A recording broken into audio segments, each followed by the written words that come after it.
नमस्कार के news India में आप सभी का स्वागत है। मैं हूं आपके साथ गरिमा वाजपेयी। रुक करेंगे खबरों की ओर। दिल्ली से बड़ी जानकारी। अजित पवार का आज होगा अंतिम संस्कार। बारामती में किया जाएगा अंतिम संस्कार। सुबह 11 बजे किया जाएगा अंतिम संस्कार। प्रधानमंत्री, गृह मंत्री समेत कई बड़े नेताओं की मौजूदगी रहेगी। ये बड़ी खबर आपको बता रहे हैं, कई बड़े नेताओं की मौजूदगी देखने को मिलेगी।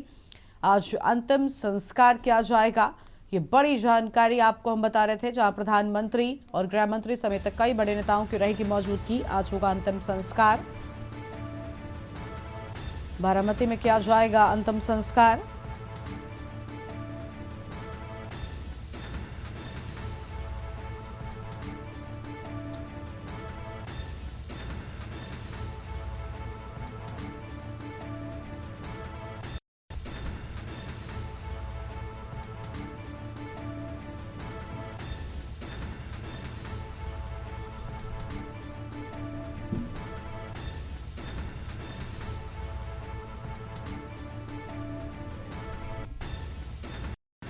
और इसी खबर पर बातचीत के लिए हमारे साथ अखिलेश सिंह जी लगातार बने हुए। अखिलेश जी, पूरी जानकारी क्या है? आज अंतिम संस्कार कई बड़े नेताओं की मौजूदगी में होगा।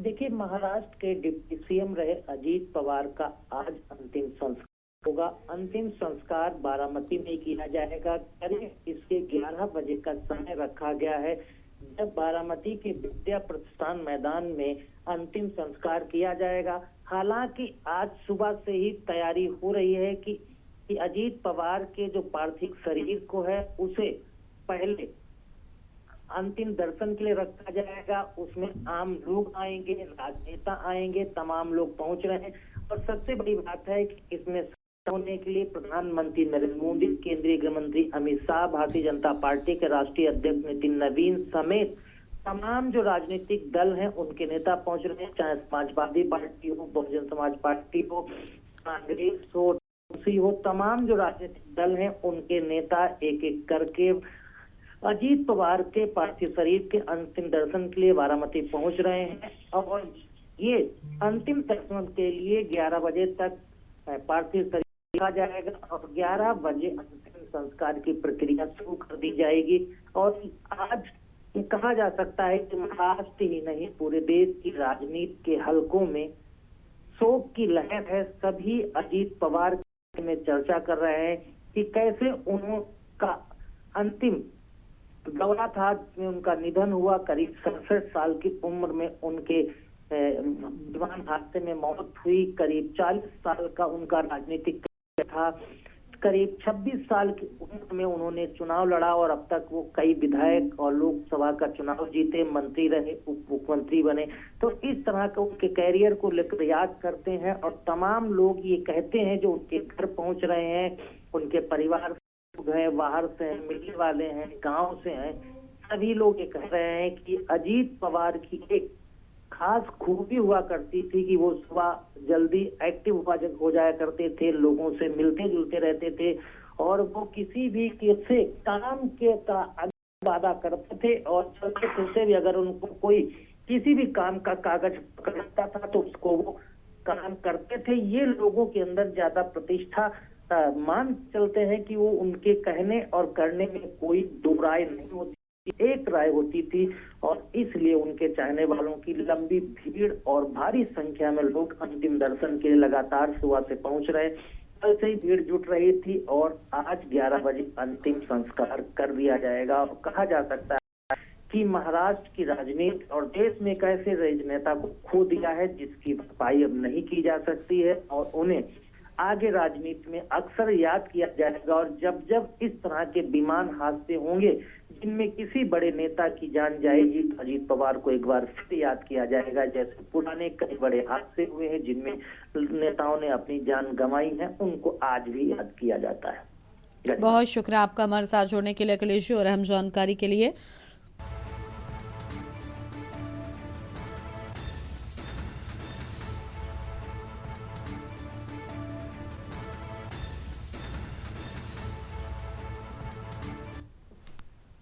दिल्ली से खबर। गृह मंत्री अमित शाह का असम का दौरा। आज 2 दिवसीय दौरे पर रहेंगे अमित शाह। विधानसभा के दूसरे परिसर की आधारशिला रखेंगे। डिब्रूगढ़ में दूसरे विधानसभा परिसर की रखेंगे आधारशिला।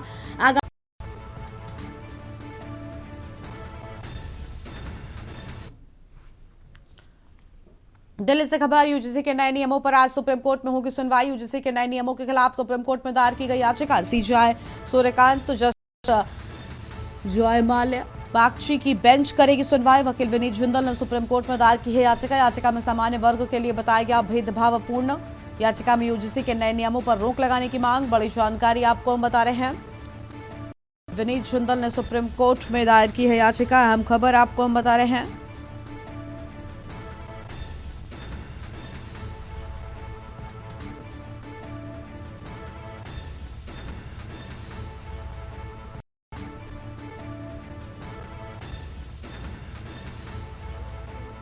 अखिलेश जी लगातार हमारे साथ में बने हुए हैं। अखिलेश जी, पूरी जानकारी क्या है आपके पास में? यूजीसी के नए नियम यानी लेकर लगातार देश भर में आरोप प्रत्यारोप का दौर जारी है। धरना प्रदर्शन विरोध लगातार जारी है। अब इस यूजीसी बिल को लेकर कानूनी लड़ाई भी शुरू हो गई है। अभी तक सड़क लड़ाई चल रही थी, अब सुप्रीम कोर्ट के दरवाजे पर भी पहुंच गई है। एडवोकेट विनीत जिंदल की तरफ से यूजीसी के नए नियमों के खिलाफ एक याचिका दाखिल की गई है। इस याचिका पर आज सुप्रीम कोर्ट में सुनवाई होगी।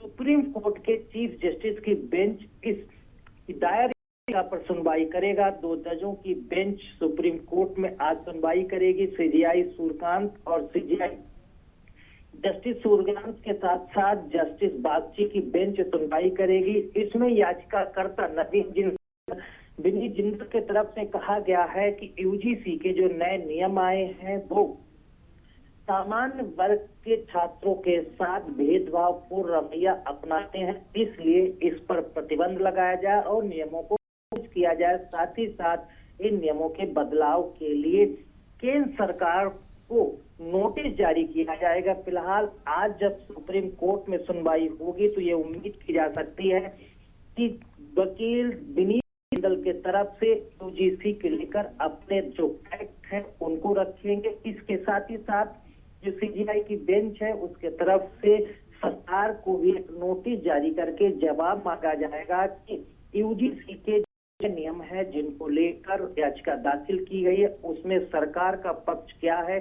क्या सरकार इन नए नियमों के बदलाव चाहती है या सरकार उन्हीं पर अपनी दलीलें पेश करती है। इस पर फिलहाल जब आज सुनवाई सुप्रीम होगी तो देखना होगा कि सुप्रीम कोर्ट का रुख क्या होता है। क्या यूजीसी के नए नियमों के बिल पर रोक लगाता है या फिर सुप्रीम कोर्ट के द्वारा सरकार को यह मौका दिया जाता है कि वो अपनी तरफ से दलीलें करे और इसके पक्ष में सरकार क्या कहना चाहती है उसको सरकार को मौका दिया जाता है। फिलहाल इंतजार करना होगा कि सुप्रीम कोर्ट में क्या स्थायी या अस्थायी रोक लगाई जाती है या फिर सरकार और याचिकाकर्ता के बीच में दलीलों और फैक्ट रखने का सिलसिला आगे शुरू होता है। बिल्कुल, बहुत शुक्रिया आपका हमारे साथ जुड़ने के लिए और अहम जानकारी के लिए। यूजीसी के नए नियमों के खिलाफ सुप्रीम कोर्ट में दायर की गई याचिका, अहम खबर आपको हम बता रहे हैं। सीजेआई सूर्यकांत जस्टिस जयमाल्या बागची की बेंच करेगी सुनवाई।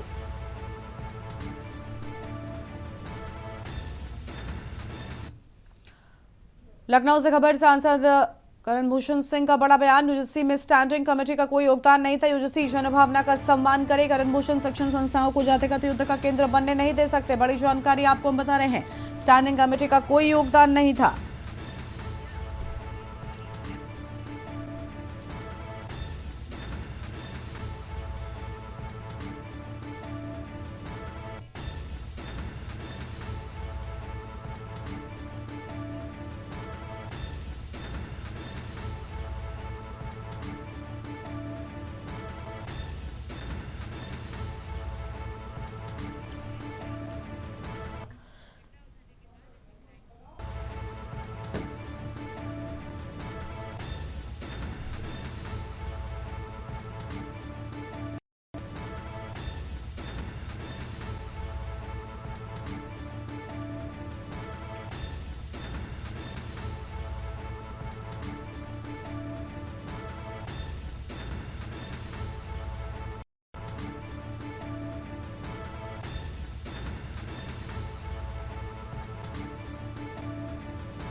लखनऊ से खबर, योगी सरकार की कैबिनेट बैठक आज। लोक भवन में सुबह 11 बजे होगी कैबिनेट की बैठक। शिक्षकों को मिल सकता है कैशलेस इलाज का तोहफा। करीब शिक्षक, शिक्षा मित्र, रसोइये होंगे लाभान्वित। सीएम ने कैशलेस चिकित्सा सुविधा देने की घोषणा की थी। आवास से जुड़ी विकास शुल्क व्यवस्था में मिल सकती है मंजूरी। कैबिनेट बैठक में 29 प्रस्ताव रखे जाने की संभावना। परिवहन विभाग के 3 प्रस्ताव भी शामिल।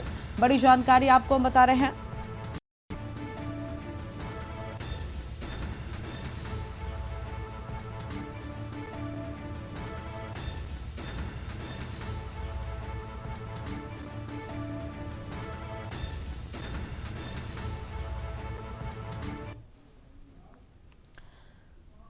बुलंदशहर से खबर, निर्माणाधीन कोल्ड स्टोर में लगी भयंकर आग। सूचना पाकर मौके पर पहुंची फायर ब्रिगेड की टीम। फायर ब्रिगेड की 5 गाड़ी आग बुझाने में जुटी। आग लगने से करोड़ों का बताया जाता है नुकसान।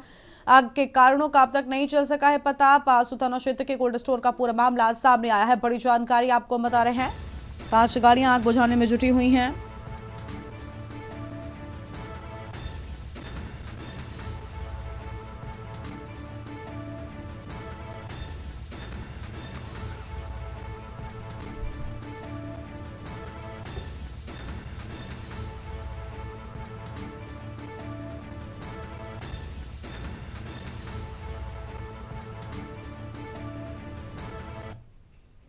वर्तमान में 4 गाड़ी काम कर रही है और गाड़ी तक और भी आ रही गाड़ी।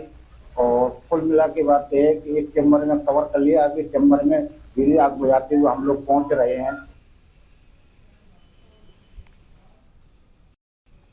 बलिया से खबर, पुलिस ने चलाया अतिक्रमण मुक्त अभियान। यातायात व्यवस्था को सुधारने को लेकर चलाया अभियान। एसपी ओमवीर सिंह के निर्देशन में चला अभियान। बाजार में व्यापारियों को किए गए अतिक्रमण को हटवाया।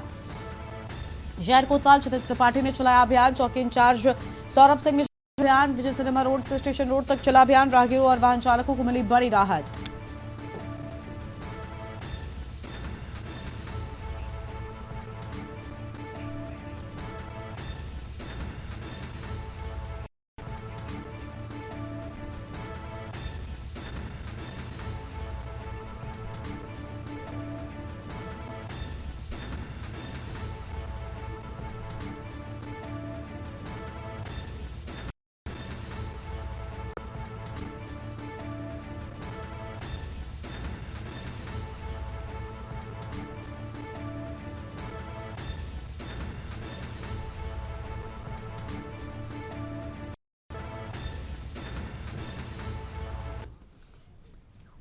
और यहां पर रुकते हैं एक ब्रेक के लिए।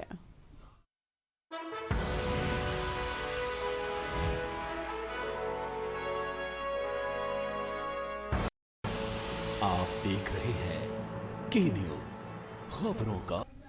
ब्रेक के बाद आप सभी का स्वागत है। बुलंदशहर से इस बीच बड़ी जानकारी सामने आ रही है, उसका रुख कर लेते हैं। बड़ी खबर आपको बुलंदशहर से बताते हैं, जहां पर अज्ञात वाहन ने राहगीर को टक्कर मारी।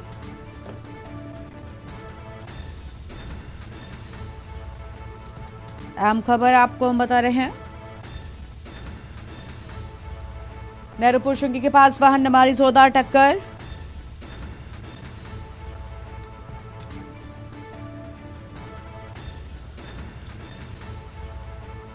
और सड़क पार करते समय वाहन ने मारी टक्कर। अहम जानकारी आपको हम बता रहे हैं।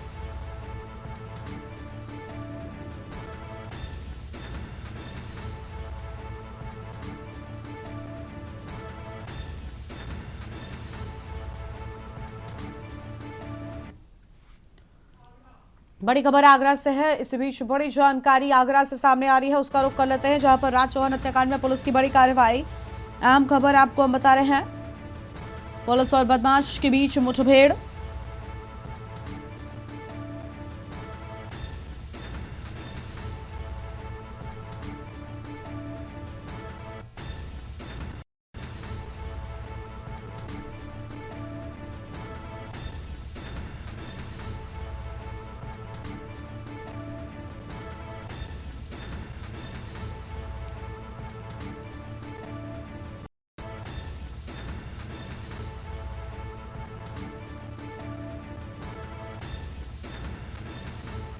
बड़ी खबर आगरा से, पुलिस का लगातार दबिश जारी है।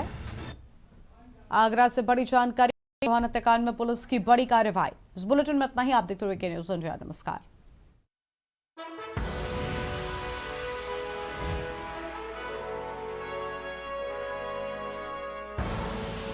आप देख रहे हैं के न्यूज खबरों का